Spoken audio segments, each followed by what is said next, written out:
Elliot sat on the cold stone steps of the old church, watching the city move without him. The morning rush had passed, leaving only the steady hum of traffic and the occasional clatter of someone's hurried footsteps. He had stopped expecting kindness from strangers a long time ago. People walked past him without really seeing him, their gazes skimming over him like he was just another fixture of the city, a part of the background. He'd got used to that. That day had started like any other.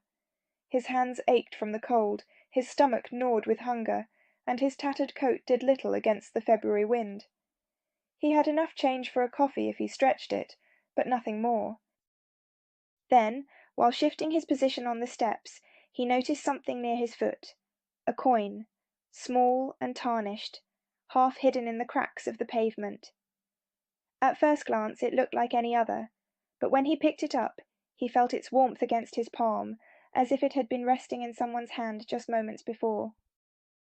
Turning it over, he realized it wasn't an ordinary coin. The markings were unfamiliar, its surface worn with age. The design was intricate, almost deliberate, as if it had been made for something more than currency. Elliot had no way of knowing where it came from, but something about it made him hesitate before slipping it into his pocket. Later that afternoon he sat outside a cafe, rubbing his thumb absently over the coin's surface.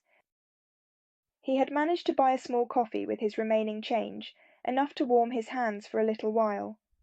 That was when he saw her, a woman rushing past, her scarf caught in the wind, her purse nearly slipping from her shoulder. She was halfway down the block before she realized it. Her wallet had fallen. For a moment Elliot simply stared at it. He had been hungry for days.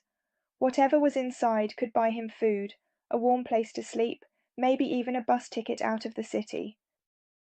But his fingers closed around the strange coin in his pocket, and without fully understanding why, he found himself calling after her. She turned, startled. He held up the wallet.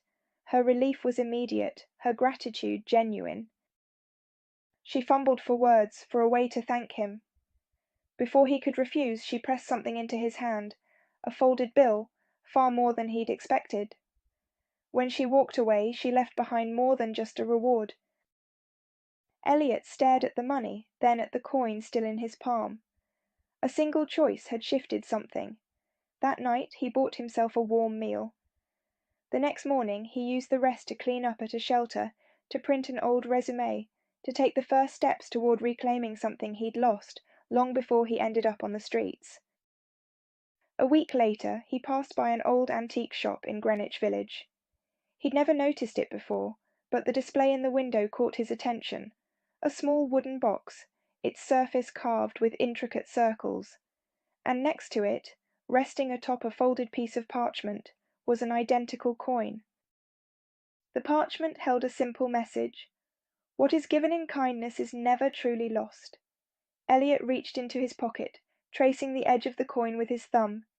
He thought about keeping it, but instead he stepped inside the shop, placed the coin carefully on the counter, and walked back out into the city, lighter, for the first time in years.